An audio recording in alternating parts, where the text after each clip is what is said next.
Oh, welcome back. Spawn, at some point there, Gravitas, who for the first 10 minutes of that game played League of Legends like I do, cowering under a turret, just please don't hit me, getting ganged up on and just annihilated.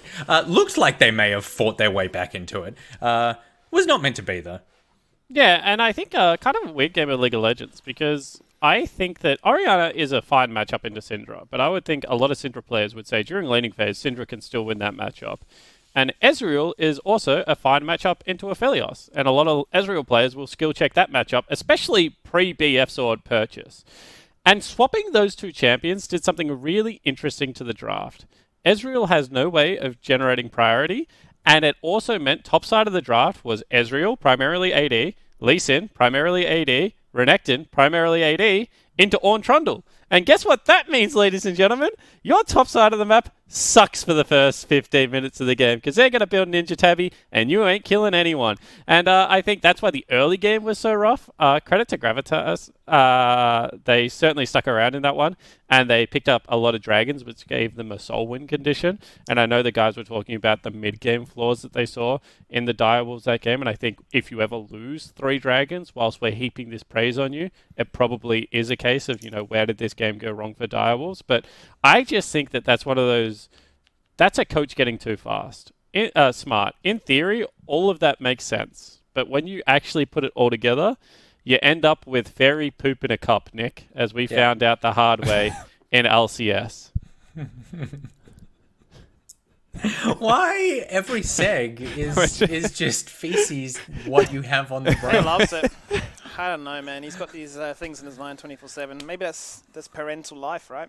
No, I think it's just the tracksuit. I think it's weird that even though we're all broadcasting from different parts of the country, it's like I am in maybe Norway where it's dark for 23 hours of the day and Rusty is on the sun. There has never been...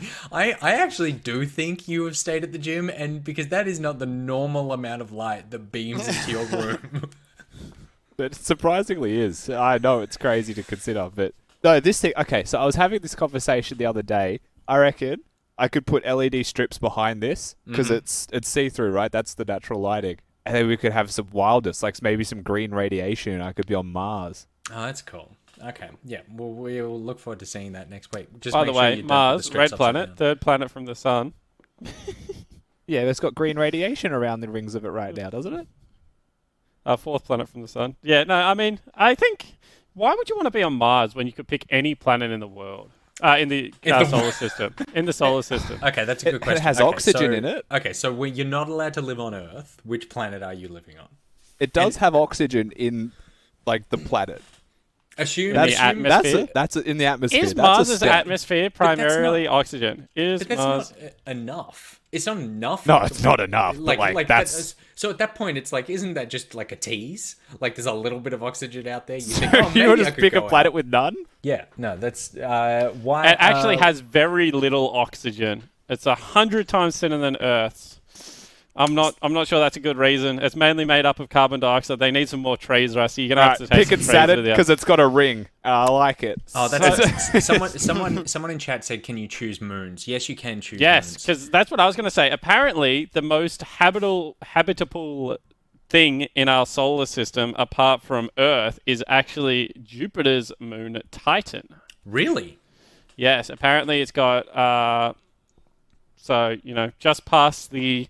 I'm going to call it the first asteroid belt, but I think that it's got some ice on there. If you could heat it up just a little bit, if you could bring Jupiter somehow into where Earth is and heat it up that moon, it would be a livable planet, they believe. Oh, okay. Well, okay. I'm going to say we're not allowed to move moons. You have Okay. to.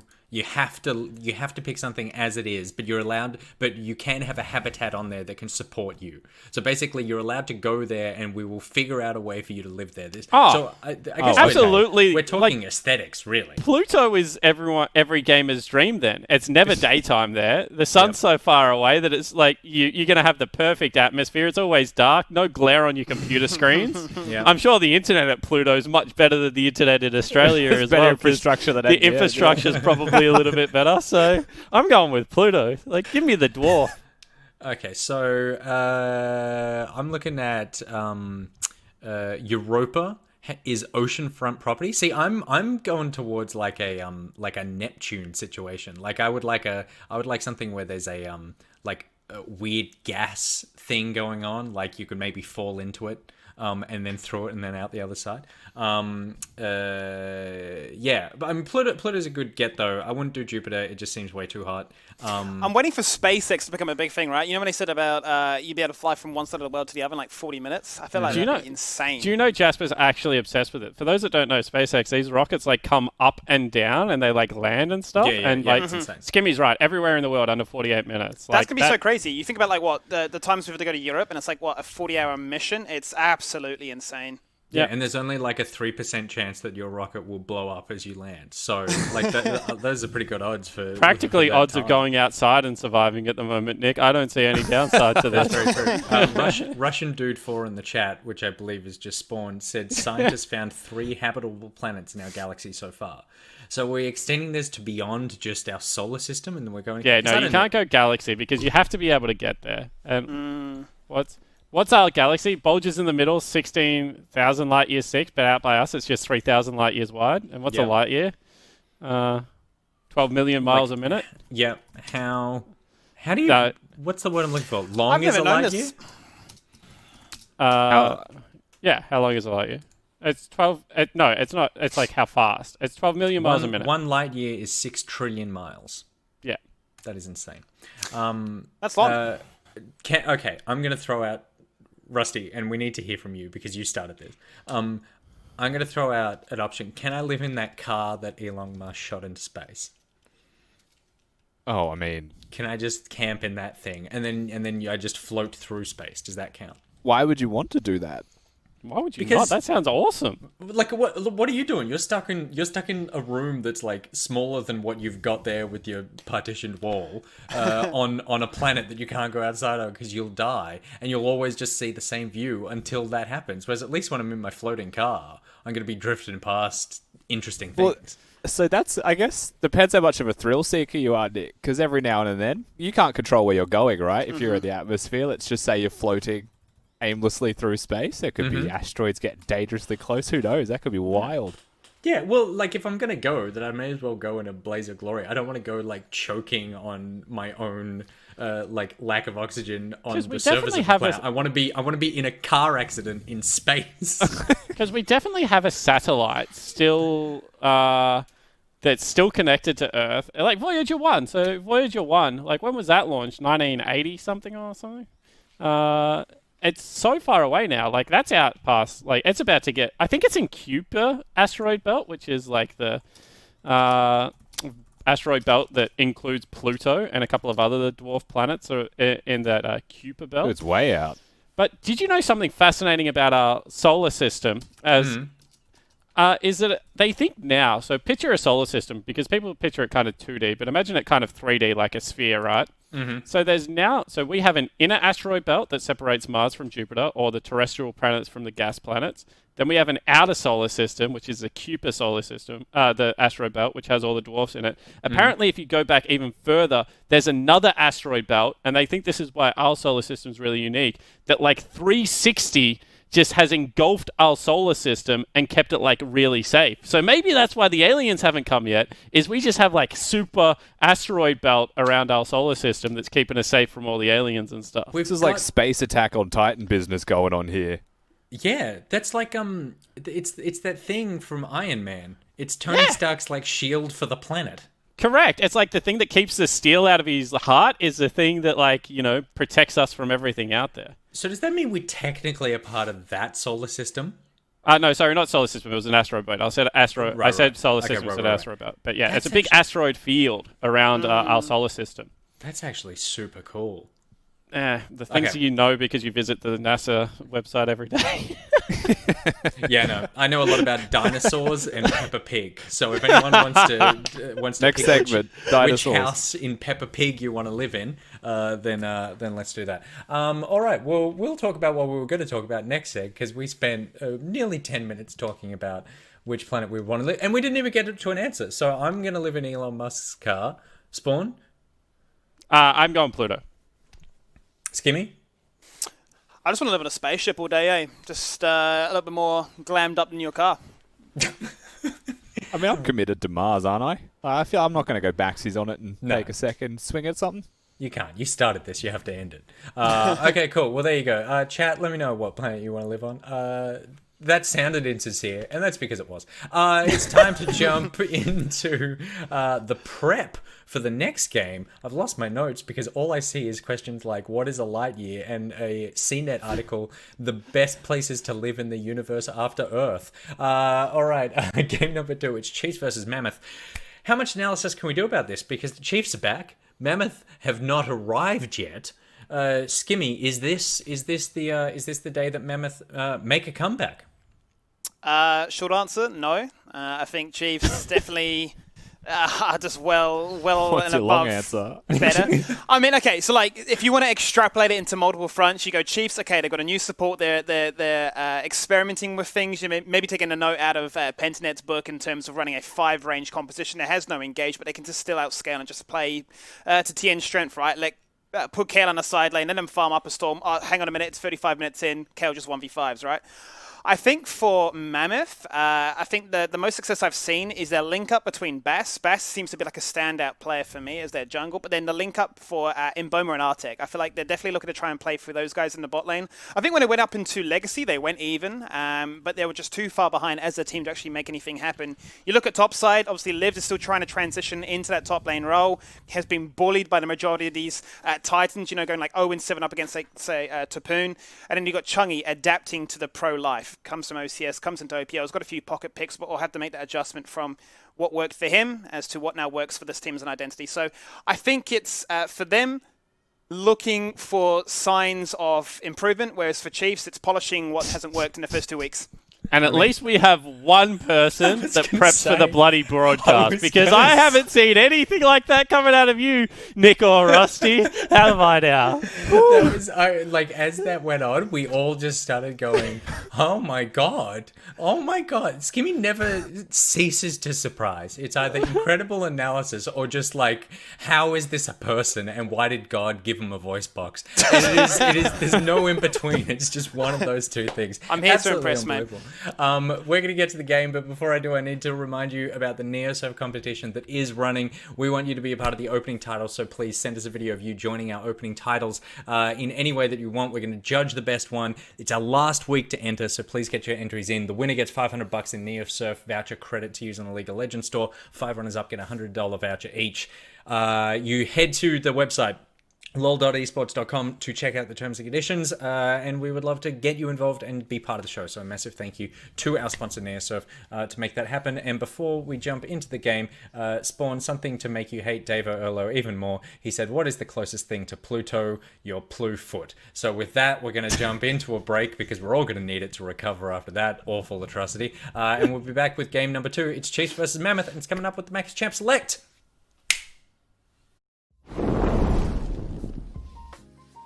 So tonight we're versing Chiefs. They have a pretty strong lineup. However, we've been putting in some pretty good performances over the last week, so hopefully we can now put in the extra hard work and hopefully come away with the victory this weekend. So we're going up against Chiefs tonight, and I think their team is very tough, especially the jungler. I think he's the best jungler in the league, and hopefully we can come out with the win. I think compared to last split, Chiefs don't look as scary, and I think the finals loss, like Direwolves, probably had a big effect on the team, and I think going into split 2, Chiefs look very mortal, and I'm pretty sure any team can take a win off them. I think Chiefs is a good team, although they lost their support career CK. He was probably one of the best players in the team.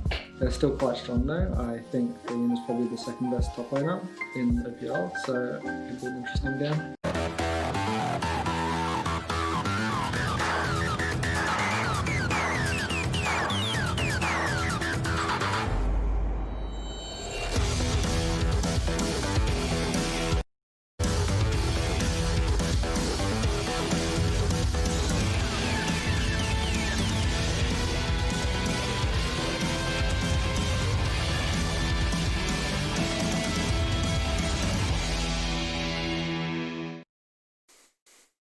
Welcome back for our second game of the day, and if I'm learning anything from these Mammoth hype videos, Rusty, it's that they say that every team is beatable, and they will need to continue with that level of confidence because they are currently without a win. So they will want that victory, but as I mentioned, it is going to be a very tall order up against a formidable organization, and the strength that this team possesses in all of their lanes.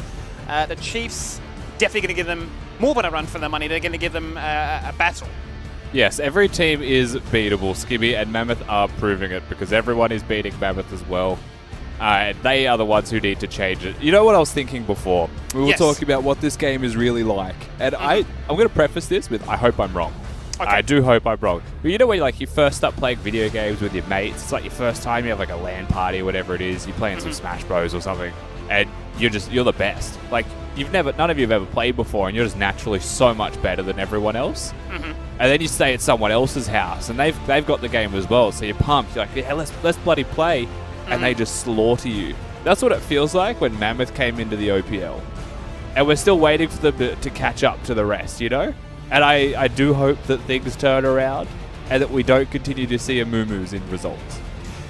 Yeah, that would definitely be a spanner in the works. That's definitely something I would not be prepared for. I will tell you that much. We'll wait and see if they do decide to lock it in. But they do go for the Lulu instead. And this is looking to be now more of a stable response when teams are locking in the Ezreal Yuumi. Is to then take the Aphelios Lulu, have a battle of the AD carries, but then the enchanters behind them to give them those buffs, to give them those stats, Fiends, Ardent Sense, you name it, they'll have it. Yeah, I mean, we're getting one of those games. You know, last game there was the Yuumi ban. There was a lot of mages starting to be taken off the board, but the enchanters are alive and well in this one. Dragku, I mean, it's not a surprise that he's going to be playing the Yuumi. The man's got the biggest bench press, biggest biceps, the biggest Yuumi ability you've ever seen in your life. And we're going to get it all witnessed here once again. You know, Katsuri also is just fantastic playing with those enchanters, and Ezreal Yuumi is a dangerous combo if you ever let it get going. And I suspect that we'll see the Ezreal in Katsuri's hands this time, not Flex Declare. I would definitely expect it. It's all he's played so far. Been incredibly strong when he's had that opportunity. Always been paired with the Karma or the Yuumi. So they're always looking for that empowerment, that ability to make sure that Katsuri can get the job done. Bear in mind, you know, this is the player that last split was the only one to get 2 pentakills. The guy's a monster. He's called King Robert for a reason. But I do like this response from Mammoth. Fight fire with fire, as I highlighted only moments before, right? And Boma Arctic, I believe that they have a lot of power on this roster. They will be that factor that Mammoth will be looking to try and prop up. So for them to have this composition here, I'm not the biggest fan of Set Jungle. I think it's as weak as out of the 3 that he can be flexed into, if that's where they decide to go. That's correct, but you don't pick Set to be a jungler usually. You pick Set, and then you either pick a top, like, you do this a lot on red side, right? And you do that because you get to then counter top lane or get a better top matchup and sacrifice the jungler. It's something that we're seeing a lot in LEC in Europe as well. Yeah. A lot of that Set flexing, where I don't think we've really seen it, if we have very infrequently, as just an outright pick in the jungle role. And it might now be that they've obviously flexed it because we see the response. Trundle was locked in here for Croc. We know how good Croc is as a jungler, but they've banned away some picks that will definitely give him a tough run for his money. Nidalee, obviously a power farmer, will definitely accelerate and find more farm, much like a Graves, to out-tempo what the Trundle can do. And the Echo, a staple pick here for Bass. So you'd imagine the Lee Sin now is going to be where they go with that one. And then that Set can once again still be flexed. Draku's just going to go through some champs. He's not doing anything right now. Waiting for their last pick. We'll see what they choose to play. Most likely into the hands of Tien. What he wants to play in top lane. He knows that it's going to be a Set now, so unless they flex that one to mid lane, but then you could just match lanes anyway. So they're going to go for the Renekton. They're going to play the Bruiser matchup in top lane. Lots of healing between both of those characters, and I want to say it's a very volatile lane as well, with that Lee Sin and the Trundle probably want to be active towards the top side. And that makes sense, right? You've got your Ezreal Yuumi, you've got your Aphelios Lulu in bottom lane already. It's all going to be about the top side of the map, and then bringing them down to bot lane, generally for both teams now.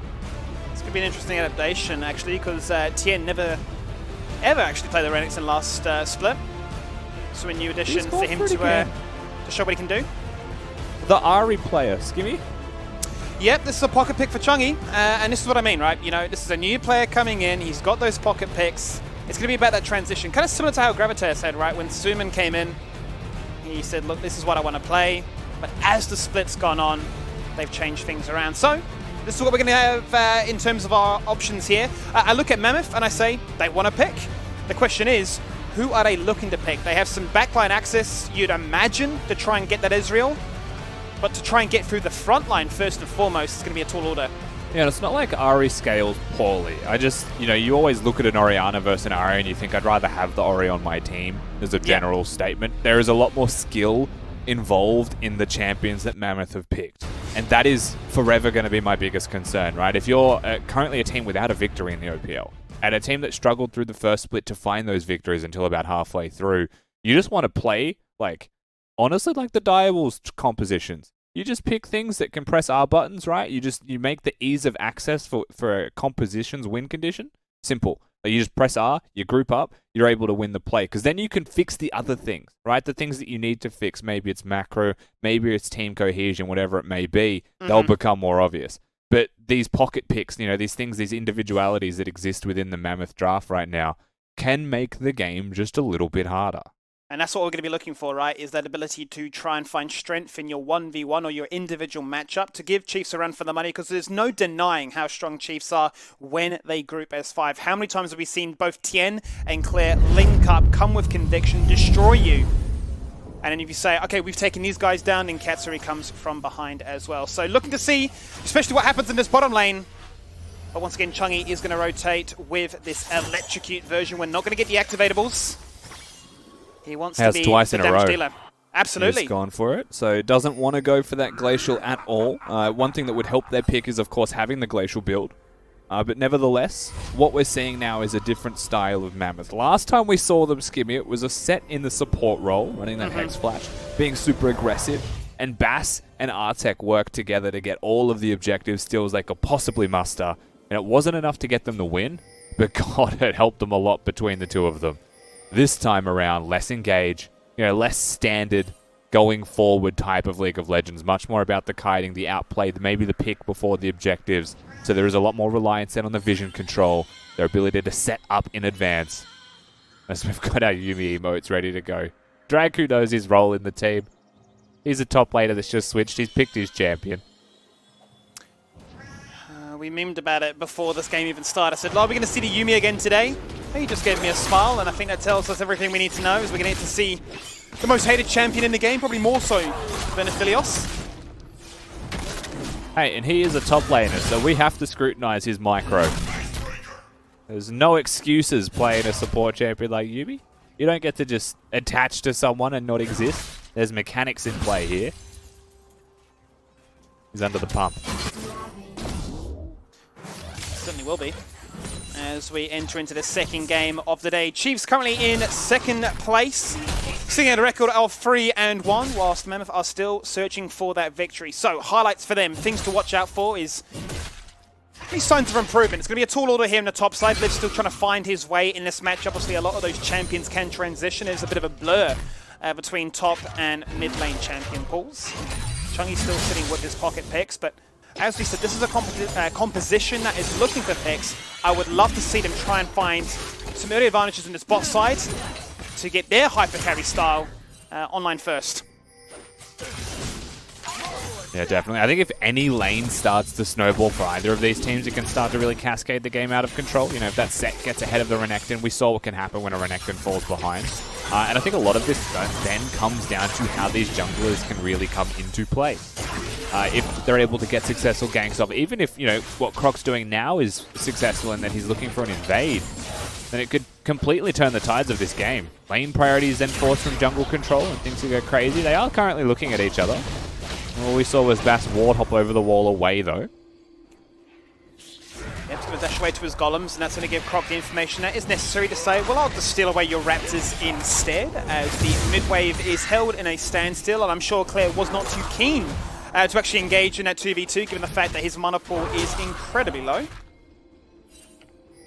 He's going to deny that camp as well. Of course, Bass is going to walk through and clear that one straight away, most likely. It also means that he does get Scuttle Crab control, so I think we look at Bass now. Claire, while he doesn't have a whole host of mana, he could actually play for the bot Scuttle pretty free here, Bass. That would be sacrificing a bit of top lane priority, however. And so if he chooses to stay up here, which he very clearly is, okay, he could fall behind in the jungle. just by staying here and wasting this time. So, Sweeper goes out, isn't going to get revealed by that ward based on the line of sight. Both are going to recall topside, expecting something to happen, but that gives obviously Tien a lot of free protection to crash that wave in and follow in quick pursuit as well. I think it's fair to say that's really good tracking from Bast. You know, while it wasn't something to get himself ahead, he is prioritizing his laners by making that decision. There was a wave crashing in top lane. He protects Liv to ensure that it at least stays as a neutral lane state. Now he's going to be back onto the bottom side of the map. So both junglers should be keenly aware of the general location of one another being on the same half of the map. We'll see how they play this one out, fighting for the next scuttle. Lane priority is pretty neutral in all lanes. And this is why I say this matchup is going to be so volatile, right? Because in essence, you're looking at very similar setups here. You've got the Enchanter to back this one up to try and make that carry as strong as possible. But all it's going to take is one kill to try and sway the balance and disrupt that focus. How many times have we seen them look to make that a living reality? As mid-jungle get a little bit aggressive, as you highlight, towards this bottom scuttle. But Claire this time does have mana. As Tien is dropped rather low, but with the Congress stacked up, might just go for lethal and goes to the flash. He trades and he gets the first blood. And the Chiefs are just pushing them back everywhere right now. You know, we saw the skirmishes happening in the river. Chiefs in 2 different 1v1s were controlling it. Mammoths choosing to take these fights. Top lane, of course, a little bit of an exception to that one. We're just getting rid of chat for you right now, so don't worry about that. You didn't see anything. Nothing toxic, nothing to worry about. The Chiefs would pretty much outright control from that trade in the end. That's the early game strength, as you see there from a Renekton. So low into that trade, but he knew the numbers, he knew his output, and he was able to give Lived, once again, a top lane tutorial. And there is something to be said about what has happened in top lane on a micro level, right? I think most of it through wave manipulation. You know, Tien's able to play the wave back and forth so that it comes towards him, brings pressure from Bast up there just to protect the top laner, just by the way that he played the wave. Then it comes back towards him. You know, he's able to get massive heals of having a big wave there. He could have played safer if he wanted, but he was confident that he had the 1v1, confident that he had the solo kill and the Armored Sloth. Puts his work in and Tien gets it done. So, those successful skirmishes allow them to get control of both the scuttles, and now they can transition that pressure into the very first dragon of the game. Chungi is hunting. The pillar goes out. The shockwave connects. He's forced to dash away with the ultimate as he hangs on to his flash. The mobility coming in clutch there. As Chungi avoids death. Don't know what he was doing, though. He does bait a shockwave out of Claire. He has to use his own ultimate in trade, but he doesn't have the teleport. He's already used that one. He's copped most of his health for it. And he's got the flash, so the kill threat's still pretty low in mid. But it's just a pointless loss of health. Like, you can see them doing the Drake, congratulations. What are you actually hoping to achieve? And then Claire places the ball behind him and he had no way out. Well, I mean, if you look at it from a standpoint of what he was actually trying to present, Bast was in base, so there was no jungle pressure. His bot lane were locked underneath their tower, so yes, you're scanning for information, but you know that the dragon's been taken there, so as you say. Now going to make his lane state just a little bit more difficult as the blue buff transfer goes across. You know, the crazy thing about this wave in top lane is, you'll see Tien trim this down now, is they tend to just continue to build back and forth. This might be the first time it is a pure reset, but because top laners have both chosen to go back to base, nothing doing. But that was like 7 minutes of just big waves crashing and building and crashing and building, and that's very volatile as a lane state. You can see that coming from one of the solo kills in there already. Those types of waves are the most dangerous. Mammoths going to be proactive here as the first to respond to the map flip. 8 minutes on the dot is when that Herald spawns, and that is what they are now looking to try and play for, to try and break open a lead.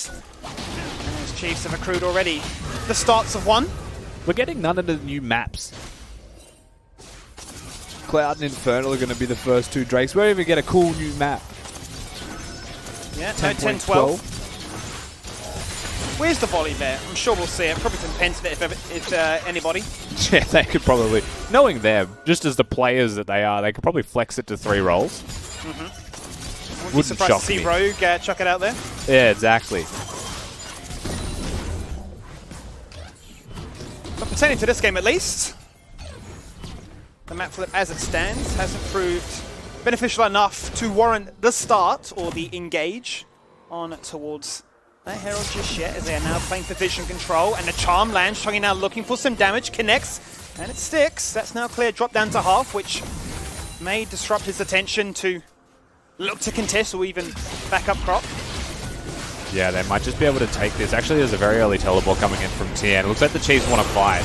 Well, despite everything, they do want to force that fight right now. Out goes the final chapter, locks them all in place towards that Baron pit. 4 members there. As Chongi is searching for that charm. Shockwave catches them on the retreat. They are still locked inside their base. Wild growth and a flash on out.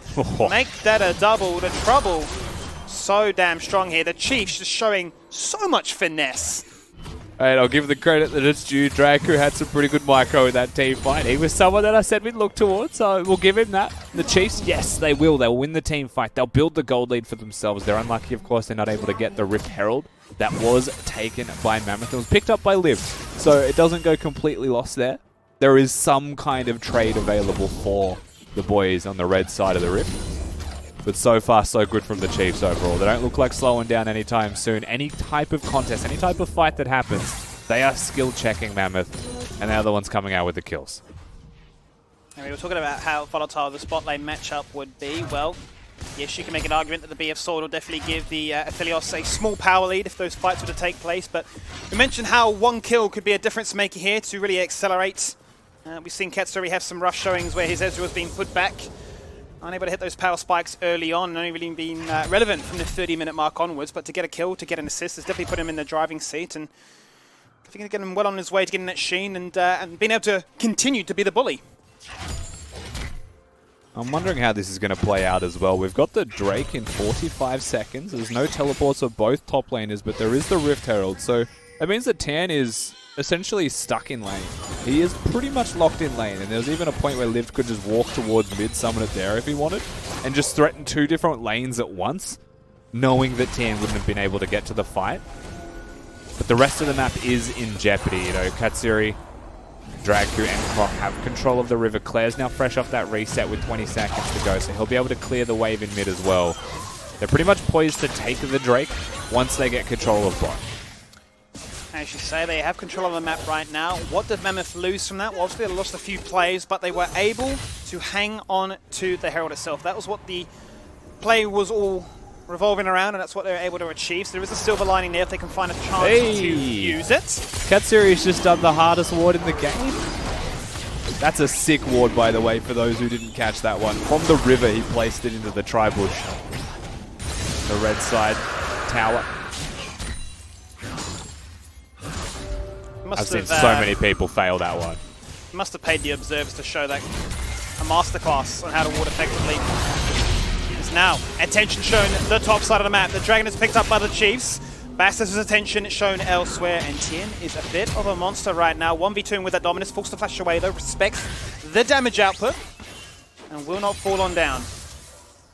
Yeah, I mean, if we consider that it was a trade, it was the Drake for his flash and his ultimate, but still doesn't have the flash, doesn't have a lot of health, and he's going to be pretty much stuck dealing with top lane. Remember, we spoke about the Herald that's available, so that's going to be plates up there as well if they choose to summon that one, maybe even the whole turret. A bit of a mistake there for Tien. Maybe not expecting Bass to be where he was. Do wonders right now to make Liv remain relevant and be an absolute monster when that showstopper comes on out to try and... Oh, the timing was... lock members in place, but as you highlight, the timing isn't the cleanest. It does definitely still get a few of those plates. Yeah, it'll get the charge off. They'll both collect the gold as well, so it was shared between them. But the Herald wasn't alive in time for the tower to swap its aggro to the Herald itself. It went to the champions. So they just walk it out. Nevertheless, they get some plates up there. Good little punish. So the Chiefs, 30 minutes into this one, translate a 600 gold lead, and they double down on that one. Successful team fight, back-to-back dragons, proving to pay off right now. And for the most part, Katsuri really being left to his own device, not really being bullied out during this weak stage, but he's scaling on up and charging up that tier.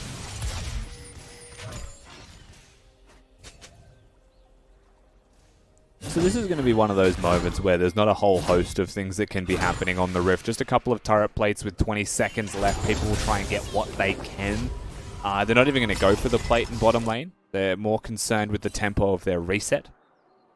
We're getting close to that first item spike here as well for that Aphelios. He's gone for the Berserker Greaves instead, so he's going to delay that one a little bit more. Boots obviously very important. And things will hit that lull. We'll have a couple of minutes with nothing, and who can get picks is the only question that we'll have left. If you can get a pick, you could break a turret. And that's what Mammoth's composition is set up to do right now. Their bottom lane a little bit crippled. You can sort of see the difference, or the actual example, case study, if you will, of what that one kill represents. Now the Sheen is online, the Boots, as well as the Fiend. So their 2v2 skirmishing potential is through the roof if they were to force a fight around this next Herald, spawning in just under a minute.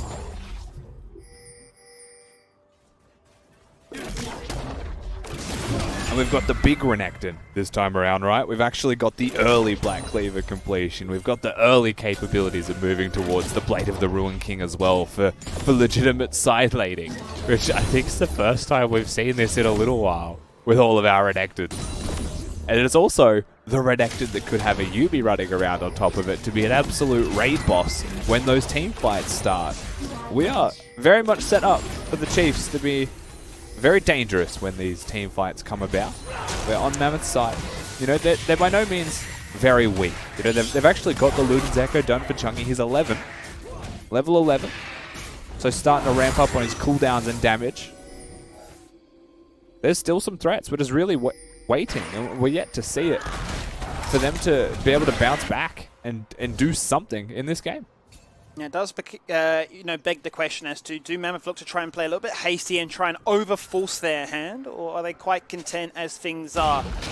As you can see, both solo laners do have their teleports available if they were to try and join this fight, but once again the priority favouring the Chiefs, controlling once again these lanes where the numbers advantage presents itself. This time the Herald will go their way. Yeah, Bass is in the bot side jungle, so he was never really looking to contest that one. Might just be looking to get some deep vision is what I was suspecting before the Drake spawns in 40 seconds. There's only the one ward play so far, and Artek's finally getting that chance to move in there. Jen wisely backs away. Bass been very active in looking to try and shut down the Tien split push tactics. We talked about it briefly before, but it tends to be a bit of a catalyst to their success, especially in the mid game as they break away from a traditional laning phase and trying to cater to their pick-orientated style. That will allow them to get the very first turret and break open bot. Yeah, and it's a trade for top lane turret. And Claire's also now run all the way from top to mid. He's going to catch this wave, and then they'll be able to group up and ideally get towards the Drake. But they don't have any vision control yet. They've been very separated. And Tian's been weak-sided in bot lane, which is the lane that Mammoth are pushing, and also the closest one to the Drake. So there's a window of opportunity here for some picks for the composition of Mammoth to really be its strongest. But that window is dwindling. Good vision right now in this river here, Rusty, as well. Not going to risk it by going that way. They're going to go the safer option. See who looks to try and lead the line. It is going to be Croc, who opens up the account there with the pillar, and that buys them enough time to then go through and assert their own control. Yeah, the Herald does get the charge off. Liv walks past the Herald essentially just to try and help his team clear some vision, at least contest for the wards that Chiefs are just chatting their way through. Mid lane priority basically forced from that Herald as well, so they do have control now, the Chiefs. Mammoth, I really think they're going to be hard-pressed to make this trade happen. Or they'll be sacrificing turrets now as mid and bot are in jeopardy. I think it's just another objective. I mean, it's Soul Point and it's an Ocean again. You don't want to give that over if you can help it. Both mid laners have the Dark Seal, will be looking and loving to get themselves some stacks. Can they still? No, they cannot. Croc does not miss those. The final chapter locks them in place. That's one. That's now looking to be a 1v1 actually as Tien jumps in, but Mboma hitting in stride right now, sitting on the Infinity Edge, emits a lot of pressure, but will get dived underneath his tail, receives the wild growth. The wrong exhaust goes out, exhausting onto a Lulu. Ooh. And Mboma from afar having to now switch the weapons. Is unable to execute that much more. He's burned both summoners. The teleport comes back on, and Liv looking for the 1v3, make it a 1v4 with a cat on the head. A slam dunks, he gets slow onto 2. That's going to force out some disengage. A flash from Claire Moore. Oh, the teleport to keep flooding on in after the fight. The contest has all gone on out. Summoners being burnt galore here, Rusty. Yeah, lots used, and most of it on the back end of the fight where there wasn't actually anything happening. It was Mammoth, you know, these teleports trying to force picks, and there was still decent damage from the Chiefs overall, but Croc, first of all, he's in trouble. Oh, Charm doesn't connect, but he flashes forward and connects with the orb instead. Bass gets himself a kill, and these are the picks they've been hunting for all game long. And 19 minutes into this one, yes, they've conceded a few of these objectives, but they're keeping the gold within touching distance. Yeah, that extends beyond just the fight at the Drake to catching Croc.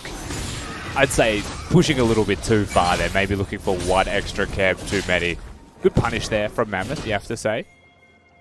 But that was wild. I mean, the things that I want to highlight first and foremost is that Mboma was playing very well in that engage. He was dodging a whole boatload of spells that were getting thrown at him. Katsuri was struggling to hit those abilities. I think there was even a point where he used his barrier and it might not have even been necessary because he was just dodging so well. But at the end of the day, like, it's not going to be a crazy amount that goes their way. It was still the Ocean that was picked up, and Bass sacrificed his life for it. There was still the 2 teleports used. And now even an ultimate used in top lane there by Chunky as well. So the cost is high for Mammoth to try and take that fight in what was basically just a 1-for-2 trade. 2 for 2 if you count the Drake. And you highlighted how impressive Mboma was, that he had to burn the double summoners to facilitate that play, but was able to try and even out those scales. And that was even before Arctic had the Ardent Sensor. So that power is going to continue to ramp up. The question is, they are a pick comp, but they cannot themselves afford to be picked, as they are going to find that to be the absolute case here. And it's gone to the worst person possible as Katsuri snipes those kills, makes himself 3-0-2 and is living the absolute dream. But are they stopping there? No, they are not. Actually, hang on a minute. Chungy finds a trade, but the fight continues on bot side as well. No summoners, but no problem. These guys just want to fight. Katsuri's dead. We didn't get to see how. What we saw was bot lane engages, and we saw a turret that'll go down eventually from the Chiefs down in that bottom lane, and will be traded in mid. Croc has Dragku on call. I don't think they'll be wanting to take that trade anytime soon, as Chungy's ultimate is getting ever closer to being available, but we've just descended into madness suddenly. Pretty hard to keep track of everything, given that there were multiple fights happening on many different fronts. We're going to get a replay here and might actually get some context as to what happened after what looked like the easiest double kill. Well, yeah, we saw this double. Well, Artek gets hit by a pillar. He's very much out of position, and Boma tries to assist his teammate, and he suffers the same fate. And we see the disengage from this point. And how Katsuri dies, it has to be a charm. Yeah, it just gets caught. Very greedy pathing, trying to get back towards mid with no knowledge of where they both were. Nice little pick there from Chuggy and from Bat. Feeling confident with his ability after that double kill, but gets the punishment. Well, Yumi is unable to sustain through that, at least without that death stance. Not tanky enough. But that's what they're looking for. They find the pick and they make it stick. Now, the Ahri has a Rabadon's cap. A lot of damage. Both mid laners sitting on 4 stacks of that Dark Seal as well. Definitely looking to try and pull ahead of each other. Yeah, with the Wizard's hat on, there is a whole lot of threat coming out of the mid laner here of Mammoth, but we've got 50 seconds till the biggest threat potentially in the entire game is up for Mammoth to contend with, and that is going to be the Ocean Soul Point. They're pushing into the river now, and they're doing this early, which is very important. They're going to try and get as much control as they can. If they can find a Lee Sin kick, they can find an Ahri charm. Maybe there's the Gravitum available for Mboma at that point. We'll see how he continues to cycle his weapons first. They are so heavily invested in this right now. Rusty, they're just leaving Tien to his own device. This is systematic. This is what he does now. He's going to walk on down. That's a big win for him. Gets to hang on to his teleport. They get control of the mid-wave as well. Mammoth are stuck in this river. They want to try and force the spike. They want to try and find that moment. Final Chip is going to come on out. Grit will keep him topped up for the meantime. Pillar denies that ability to run on out. Damage from afar. Command attack. Katsuri. And yep, you can see their poke is really starting to cause some problems. Pushed him out. Look for the charm. Good damage. Oh, Chungy's found it again. Charm off the charm. Exhaust comes out late, but the damage has already been done right now, and that is stuck across that wall. 2-man drop wave. That's Claire going huge. He gets himself a double. The man shows up when he requires it. And that might be what they wrote that allows him to get the Ocean Soul. There is nothing that Mboma can do to survive this outcome. Claire gets himself an absolute triple. And they are going to find themselves an ace at the best possible moment. Yeah, Claire's basically the OPL's Gandalf, I think it's worth saying. He arrives precisely when he means to. They'll get the T5 victory. That'll definitely be the Ocean Soul as well as the bot lane that they are going to continue to push out. Chiefs hit their team fight stride. There is no response from Mammoth, unfortunately, as it was already done. The cards were dealt even prior to that fight happening. They got poked out so aggressively by Katsuri and by Croc and Dragku working together and just being too tanky. So by the time they got to this fight, even though it starts so well, you know, the barrier saves his life, the damage had been done. Look at Liv's health bar. You know, then the shockwave hits, and then he's done. Chungi used his ultimate so much to disengage, but easy as you like, they'll get the second kill. Lived here. He does use the shield well, but their jungler unfortunately sacrifices his life to get that kick in. Maybe not the trade that you want to be taking. The rest of the Chiefs will just push forwards. Nice little dodge there from Claire on the end, knowing set ult could kill. A huge win there for the Chiefs, and on multiple fronts. I mean, if we break that play down a little bit more, Chungi goes from an open front to his team then being funneled into a choke spot where, you know, these picks find infinite value. Obviously, the Orianna, the Trundle pillar. It was too easy. As the kills now go from 12 to 5, and they have themselves the Ocean Soul. That is the buffer that they need. And, well, Claire is now sitting on the dream position 404. Damage not found. I think you'll find his damage is very easily found. Score the opposition to try and take him out. Score may be lying. They aren't doing anything. Mammoth haven't found their victory yet, unfortunately. They're the ones 404 currently. Sorry, 0-4-0-ing. And still Chiefs in the driver's seat. I really like... The goal difference isn't that substantial yet. There isn't like a game-winning amount of goal difference between both of these respective teams, but there is an Ocean Soul working against Mammoth, so that's a pretty tough spot to put yourself in regards to the goal difference. The relative strength of Chiefs is much higher. Well, they're strong and they know it, and they will break through the mid-turrets. Chungi sits to those side lanes and tries to even out the deficit and try and claw back at any possibility by putting pressure on the top lane tier 2.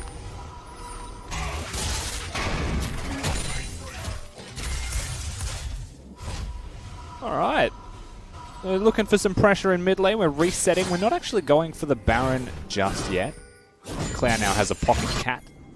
Of course, remember that Yuumi can also buff the AP and AD stats of people, and there you go. Left, right, good night. See you later, Mboma. And that is the damage. Damage is well and truly found. There's a couple of extra stacks into the hands of Claire there as well. Put the Magi's only moments before. Why not? He knew it was going to happen. And it's paid off big time.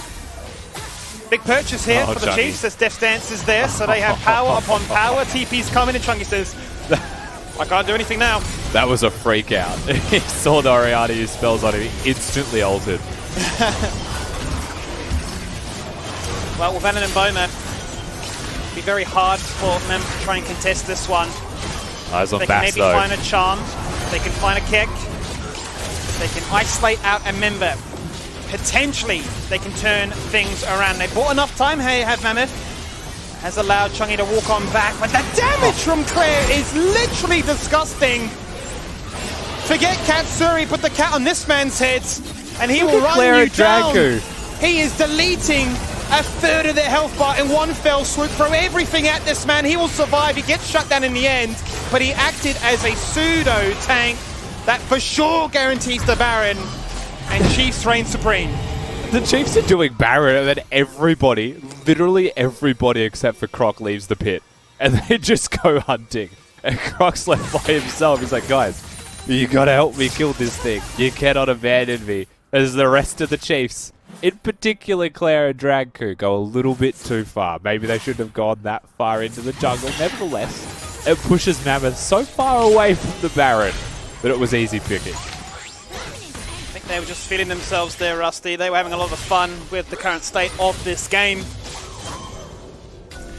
Definitely in the driving seat, and with 90 seconds on that Elder spawning, this is a big turning point now for Mammoth to say, we need numbers, we have to contest this one. We've got to find a better way to open up this fight and not fall victim to the AoE clump. Whoa. Another attempt of a pick here, but note that Croc still hasn't used his ultimate, so there we go. Croc, well, he's going to get charmed, he's going to get kicked away, and despite everything, laughs in the face of adversity, receives the heal from the cat, and says, thank you for committing. Those are 2 ultimates that you can no longer use. We're going to siege bot. Yeah, a little bit too tanky now, right? They've got the Ocean Soul first and foremost. They've got the magic resistance and the armor starting to build up in their team. And try as they might, Mammoth, pretty hard to stop this push from happening. And Boma's the one person that you have to look at and say maybe he's the beacon of hope. Hasn't got that death stance yet, however.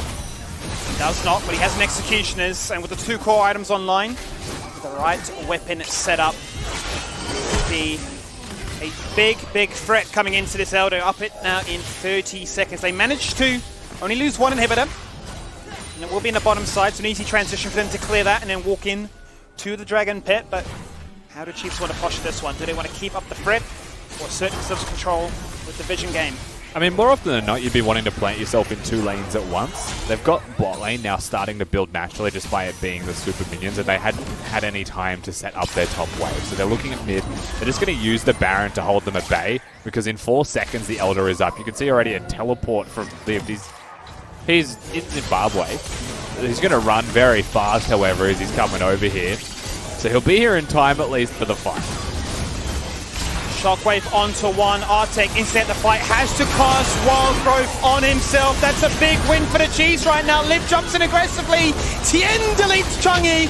Ari is gone. The pick potential is well and truly lost right now. What can Bass do to try and even out those odds? He finds 1, and Boma is low. He finds 1, but he falls on down regardless. The Chiefs are far too strong. There is no chance to contest them. 1 by 1 they fall. You cannot outrun these men. Pillars, slows, you name it. The Chiefs have got it. That's an ace. And that's a GG condition. Yeah, you got to respect Mammoth for going for the fight, right? Taking the attempt. They had no choice. They get it there as best they could, but they were no match for the Chiefs today in this game whatsoever, as the Chiefs will just run over them. Classic Chiefs there, closing out this one in 30 minutes, netting themselves a 10,000 gold lead. Oh, they're going to try and one-hit Chuggy. Let him... It's not going to happen. Saved by the bell. The KDAs will not be padded any more than they were.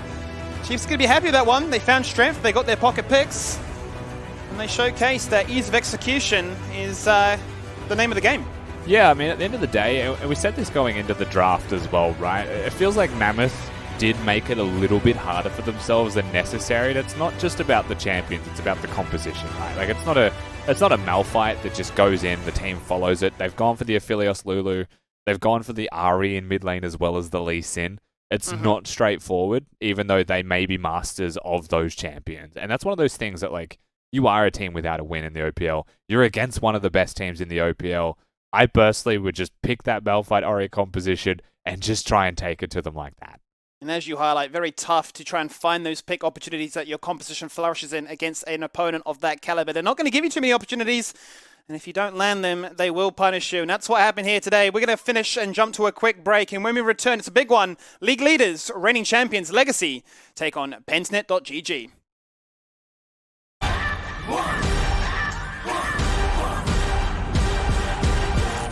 Today is the NeoSurf Cup, and we're going to be playing against Misfits, so hopefully we can bring home the win.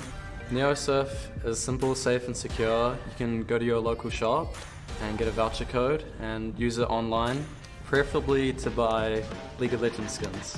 He's got it! This is deadly! He's got it!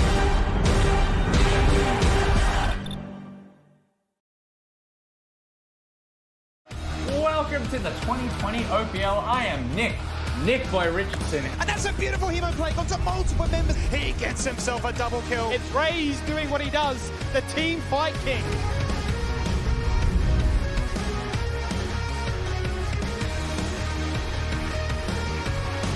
We love everybody. We love the OPL.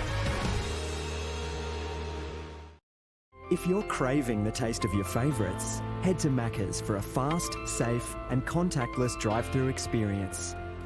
For your Macca's run, contact-free, we'll be here.